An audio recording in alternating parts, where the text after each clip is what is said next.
Vereador Clóvis Xuxa. Obrigado, presidente. Cumprimento meus colegas vereadores, cumprimento a mesa, senhor presidente, pessoas que estão nos assistindo através da TV Câmara.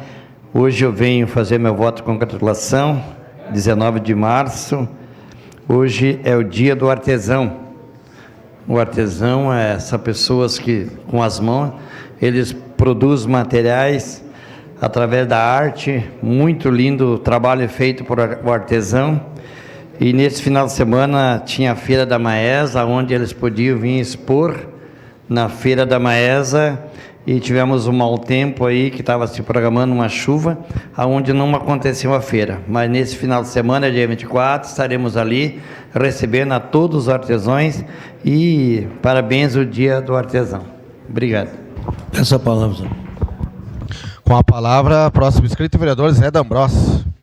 Senhor presidente, quero parabenizar, valorizar a Secretaria do Urbanismo pela ação, pela entrega dos 42 títulos no Floresta 2.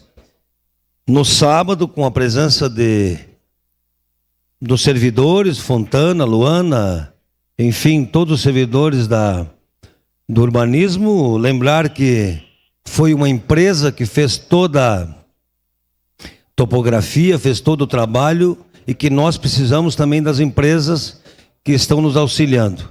Mas num gesto inesquecível, o prefeito Adiló entregando os títulos para aquelas 42 famílias que há anos lutavam ali do lado da perimetral do Floresta 2. Então, nosso reconhecimento aos servidores do urbanismo por todo o empenho, por todo o trabalho, e hoje tem mais, tem Monte Carmelo.